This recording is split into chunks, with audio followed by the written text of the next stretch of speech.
Hello guys, ഇന്ന് നമ്മൾ കാനഡയുടെ തലസ്ഥാനമായ ഒട്ടാവയിലൂടെയാണ് യാത്ര ചെയ്യുന്നത്. അപ്പോൾ അവിടുത്തെ കുറച്ച് ഇമ്പോർട്ടൻറ്റ് പ്ലേസുകൾ കണ്ട് നമുക്ക് ഇന്നത്തെ വ്ളോഗ് തുടങ്ങാം. നമ്മളാണെങ്കിൽ ഇപ്പം നിൽക്കുന്നത് നാഷണൽ ഗാലറി ഓഫ് കാനഡയുടെ അവിടെയാണ്. സോ അതിന്റെ റിപ്ലിക്കായ ഒരു സ്പൈഡറിന്റെ ഫോമാണ് എന്റെ പുറകിൽ കാണുന്നത്. തൊട്ട് സൈഡിൽ നിങ്ങൾ കാണുന്നത് നോട്ടർ ഡാം ബസിലിക്കയാണ്. അപ്പം മൊത്തത്തിൽ നമുക്ക് കുറച്ച് ഒട്ടാവ കാഴ്ചകൾ കൊണ്ട് നടക്കാം. ഈ സ്കൾപ്ചർ 1999 ഒരു ഫ്രഞ്ച് ആർട്ടിസ്റ്റ് തൻ്റെ അമ്മയ്ക്കായി ട്രിബ്യൂട്ടിന് വേണ്ടി ഉണ്ടാക്കിയതാണ്. ഇതിന് മാമൻ എന്നാണ് ടൈറ്റിൽ ചെയ്തേക്കുന്നത്. ഫ്രഞ്ചിൽ അതിൻ്റെ അർത്ഥം മദർ എന്നാണ് പറയുന്നത്. ഇതിന് 30 അടി ഉയരമുണ്ട്. മാത്രമല്ല ഇതിൻ്റെ ഒരു ഫാക്റ്റ് എന്ന് പറഞ്ഞാൽ ഇതിന് 6000 കിലോ ഭാരമുള്ളതാണ് ഈ സ്കൾപ്ചർ.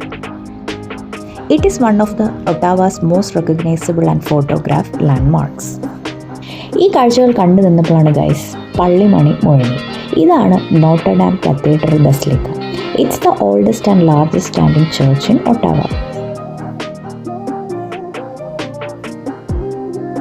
ഗോത്തിക് സ്റ്റൈലിൽ പണിതിരിക്കുന്ന ഈ പള്ളിയുടെ ഇന്റീരിയർ കാണാൻ വളരെ ഭംഗിയാണ് ഗൈസ്.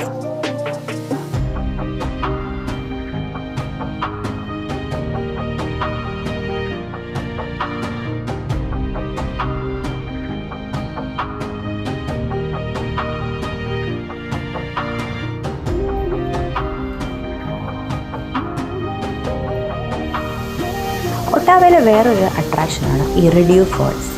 റെഡിയോ എന്ന് പറഞ്ഞാൽ തട്ടൻ എന്നാണ് അർത്ഥം. ഒട്ടാവ റിവർ ക്രൂസ് എടുത്താൽ നമുക്ക് ഈ ഫോൾസിൻ്റെ വ്യൂ നല്ല രീതിയിൽ കാണാൻ സാധിക്കുന്നതാണ് ഗൈസ്. ഈ കാണുന്നതാണ് കാനഡയുടെ പാർലമെൻറ്റ് ഹിൽ. ഇവിടെ ഞങ്ങൾ 3 വർഷം മുമ്പ് വന്നപ്പോഴും കൺസ്ട്രക്ഷൻ ആയിരുന്നു. ഇപ്പോഴും ആ കൺസ്ട്രക്ഷൻ സ്റ്റിൽ കഴിഞ്ഞിട്ടില്ലെന്ന് തോന്നുന്നു. ഈ പാർലമെൻറ്റിനകത്ത് താല്പര്യമുള്ളവർക്ക് വേണമെങ്കിൽ അകത്ത് ടൂർസ് ഉണ്ട്. അത് തികച്ചും ഫ്രീ ആണ്.